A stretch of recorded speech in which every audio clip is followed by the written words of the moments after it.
So in the summer of 2020, after 10 years of excruciating pain, I finally got my architecture license. But that same year, I decided to take a job at an interior design firm. You want to know why? Watch the rest of this video.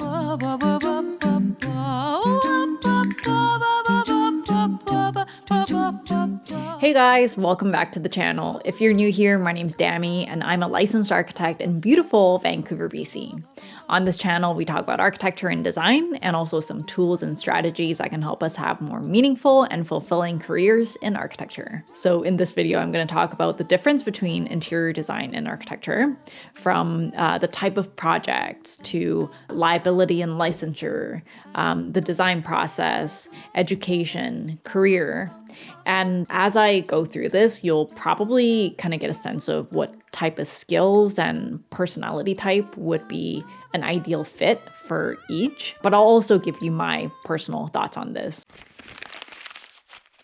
So in a very general sense, architects design buildings, including the envelope, the foundation, the roofs, and interior designers, they design the spaces within that shell. And this difference in scale actually has a huge impact on the work itself and your day-to-day. I would say the biggest difference is actually the speed. The timeline for an interiors project is much shorter than an architecture project. Like within the time span of a few months or like just a few years, you could go from concept to construction to completing a project. In an architecture project, the process of going from concept to construction, it could take years. And a lot of times you might decide after doing a feasibility study that, the project is not even worth continuing. So if you are someone who's in this design field to see the thing that you designed get built, which is, totally valid, interiors should definitely be a consideration for you. But as an architect, you can also work on interior fit outs or renovations, which is where it gets a little bit confusing. But this is actually very common. I did interior fit outs for a big part of my career, and those are actually the only projects that I saw from start to finish. I would say that the biggest distinction, it actually really comes down to the liability and the licensure and the ability to stamp and seal drawings and pull permits. So in most North American jurisdictions, even if you're doing very minor work, you still need to apply for a permit. And when your interiors project involves things that could compromise the health and safety of the occupants of a building, you need someone who can sign and seal the drawings and take liability for their work, aka someone who can get sued if something goes wrong. And that person, in most cases, is a registered professional like an architect or an engineer. So it's very common for interior designers to work with either of these people, either as a consultant or as an in-house architect. But there are some jurisdictions, like Alberta, that also allow registered interior designers to sign off on code-related items and pull permits for minor interior retrofits. Personally, I think interior designers should be able to sign off on these interior renovations because building code is a very big part of their education, and the process of becoming a registered interior designer teaches you things on like life safety and health of the occupants. But I think because interior design is a relatively new profession compared to architecture or engineering, most jurisdictions don't allow them to sign and seal the drawings yet. The design process is actually where it gets really interesting. So in my opinion, the biggest difference between an architect and an interior designer is that architects work in the realm of function and interior designers work in the realm of mood.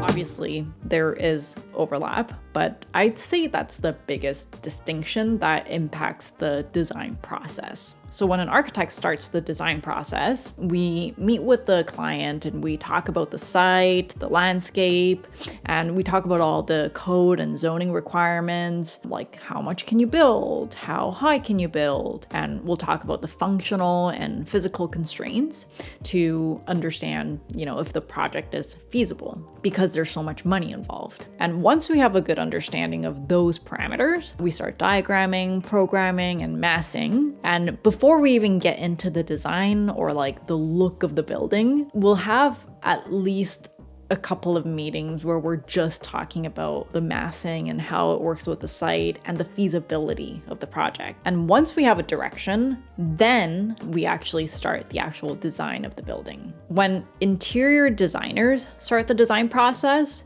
it's very much connected to the feeling and the mood of the space, as well as the functional parameters. By the way, I've only worked at one interior design firm, so if you are an interior designer and you have other ways of operating, please let me know, drop it down in the comments so that we can all learn. So at my firm, we would meet with the client and we would talk about their ideas for the space, like what kind of impression or like mood they want to create. And if they have any inspirational images, they bring that. And we gather all of the descriptive words or imagery or any kind of branding guidelines from the client.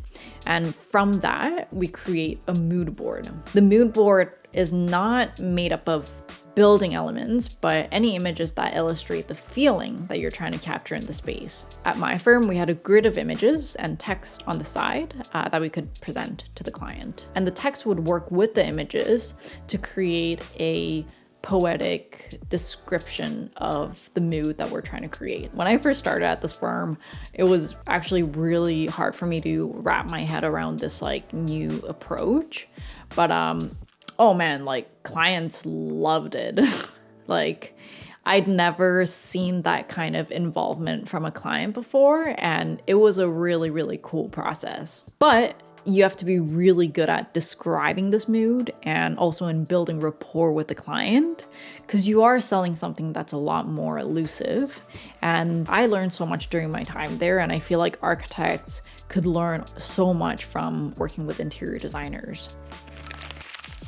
So both architects and interior designers have to get through the formal education process, professional work experience under a supervisor, and after that, we have the exam. I actually have a video on the step-by-step process of becoming an architect. I'll leave it right here. So I just did a quick search in the CIDQ website, and it seems like there's a similar amount of requirements in terms of work experience hours. In interior design, it's 3,520 hours, and in architecture, it's 3,750 hours. The biggest difference between architecture and interior design is that the CIDQ, which is like the Council for Interior Design Qualifications in North America, they allow you to count up to 1,760 hours before you graduate. So this actually makes a pretty big difference because a lot of people work between school over the summers.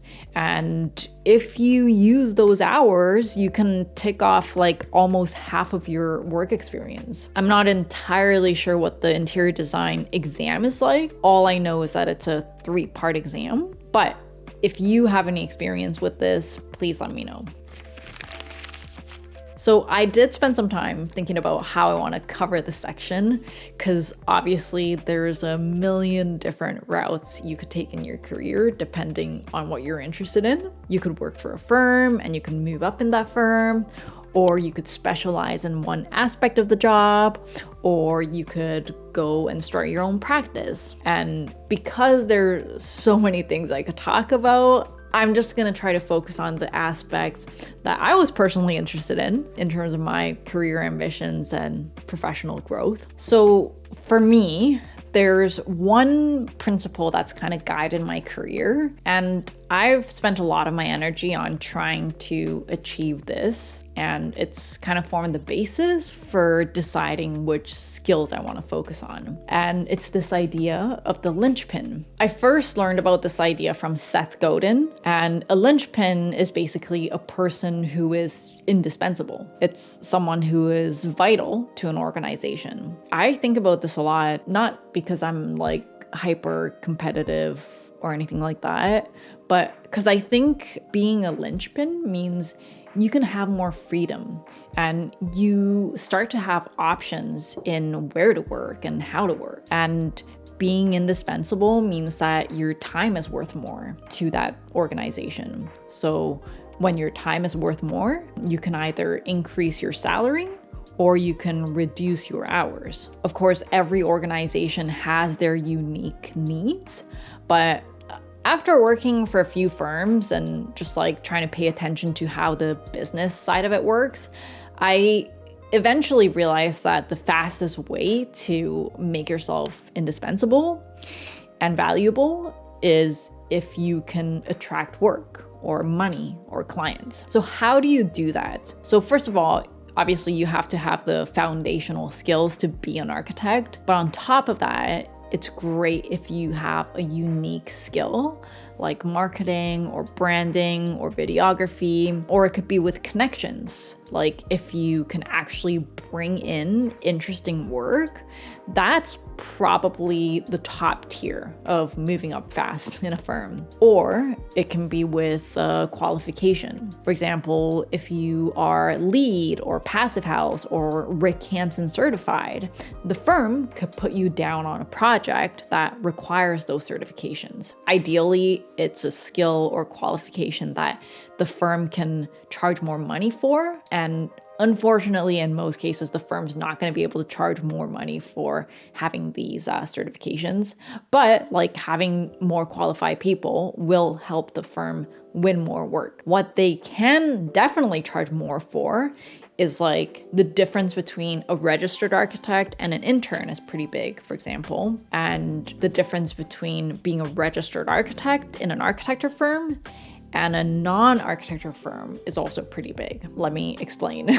So for example, if you're a licensed architect and work for an interior design firm, which is what I did, you can advise on things like zoning regulations, like building code, and you can stamp the drawings, right? So typically, an interior design firm will get an architecture consultant and pay them to stamp the drawings. So by having your license, you're saving them thousands of dollars. And you can tell your clients that we have a registered architect on the team who can oversee all that.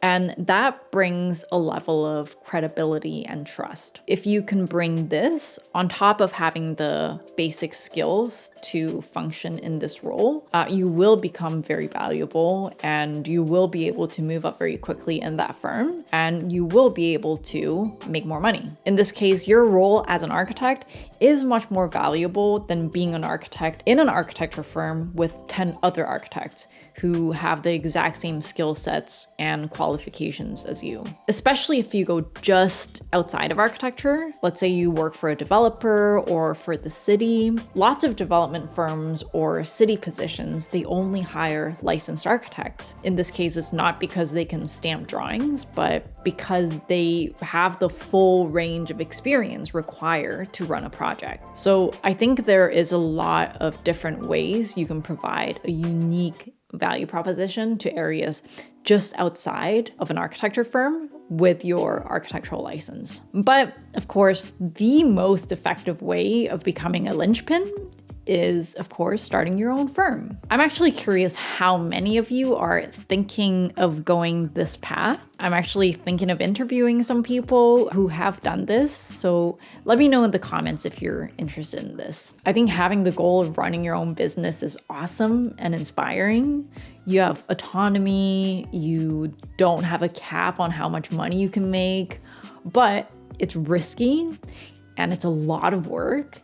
And it's just not for everyone. But if that is what you want to do and you want to do that fairly early on, I think the barrier to entry is somewhat lower in interior design compared to architecture. Like when you look around, you'll see a lot more younger entrepreneurial interior designers starting their own firms than young architects. First reason, I think, is because, well, interior projects are faster. You're going to be able to get more experience and build up a portfolio earlier in your career. And second reason, I think it's the amount of time it takes to become an expert in interior design is shorter. In architecture, I think the growth is much slower because buildings, they are really complex. And I think because your career growth is kind of parallel to how many projects you work on and how many projects you lead. So by the nature of architecture projects being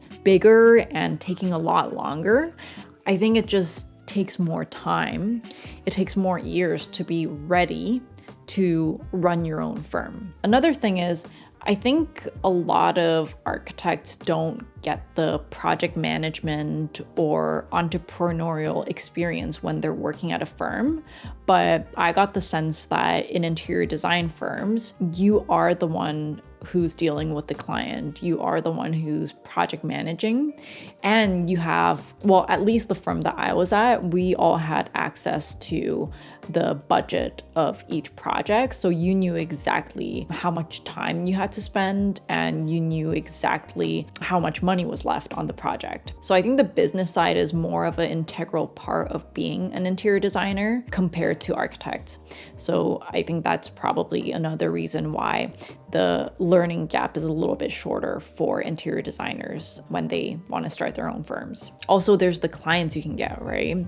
Because interior designers are smaller and they're less expensive and therefore they're less risky. So you will be able to get more clients compared to architecture work. For example, let's say a client wants a 6-story, $26 million building. They're gonna want someone they can trust, someone with experience in that building type.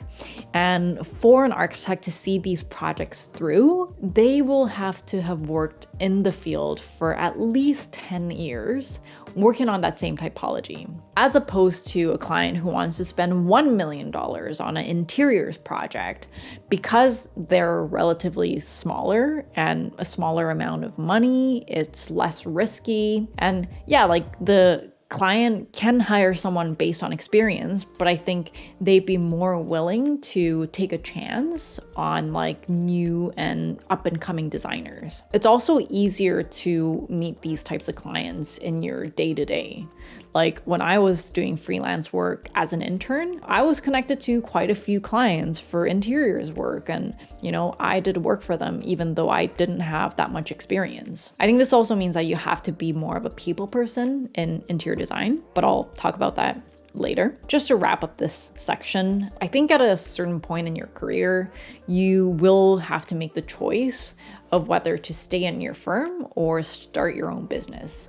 And for some people, like you'll get to a point where it makes more sense for you to start your own business. I personally am very interested in starting my own business, but I just want to make sure that I have all the necessary experience before taking the leap. So in interior design, you're selling a mood, which I think is harder than selling something with rational, hard constraints behind it, like the building code or zoning regulations. Like when you're an architect, you can very easily tell the client, okay, like this is what the code says, and so, this are the limits of what we can work with. But in interior design, you're really working in the realm of like feelings and moods and atmosphere.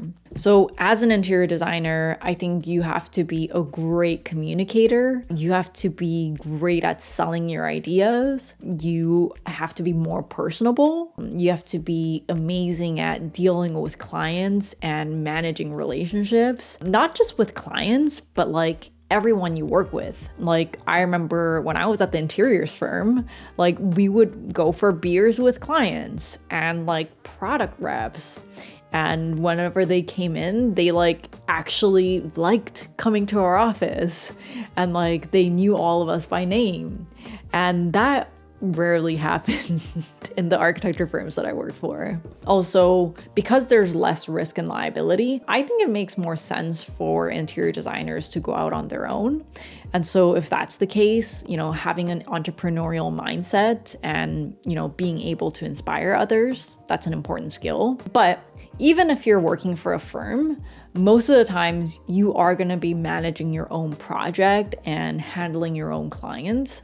So I think these skills are really important if you are an interior designer. In architecture, I think there's a wider variety of roles you can play, which will also determine the skills you need. But in general, if you want to start your own firm or move up into a senior position, I think you need to have all the skills that I just mentioned, like selling your ideas, like relationship building, and just like being a likable person.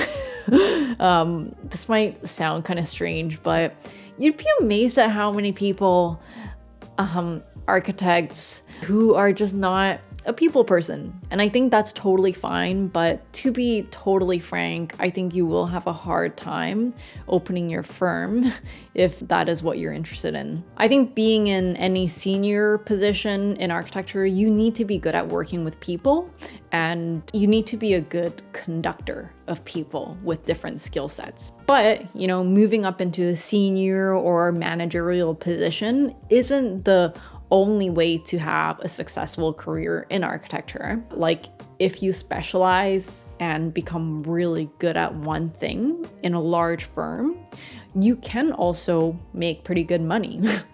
But, whichever direction you choose, every architect has to start at the bottom as an intern architect or a junior architect. And in general, I think one of the most important skills for an architect is the ability to digest lots of complex, often technical information and communicate it in a simple way by using both graphic and verbal communication. All right, so I hope that was helpful in understanding the difference between architecture and interior design. I think there is a lot more I could go into, especially in the career and skills sections, but I'm also trying to navigate this profession myself. So my summary is actually really based on my personal experience and my personal interest. Something I kind of want to mention is that I talked about the linchpin principle, but I've tried to follow the framework throughout my career, but I've also made a lot of decisions that don't perfectly align with that philosophy. For example, when I got the position as an architect at the interior design firm, it was fantastic. Like, I was ecstatic and I was set up to move up in that firm. But to my surprise, and to everyone's surprise, I realized after a while that, I wasn't really ready to niche down. And I just wanted to try working on different types of projects and focus more on learning new things. I think this linchpin mentality is something you should always have, no matter what firm or what field you're in. But you need to balance it with your interests and your passions. Once you find something that you really like, then you can put all your heart and soul into it.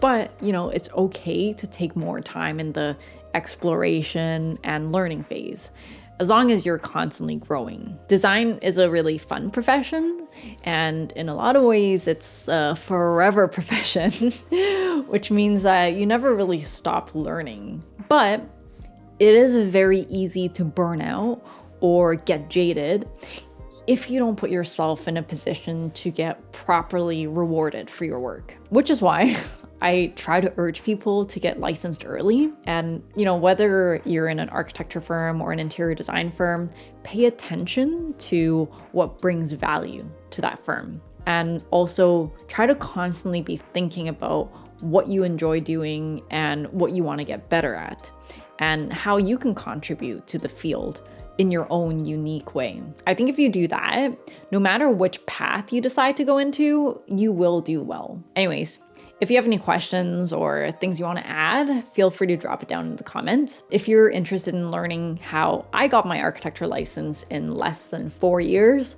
I'll leave the video right here. If you're interested in learning more about the value of becoming licensed, I'll also leave the video right here. And if you're not interested at all in this technical information and just want to watch some videos on architectural concepts, I have a video on one of my projects and I'll leave it right here. All right, thanks for watching, guys. As always, I'll see you in the next video. Bye.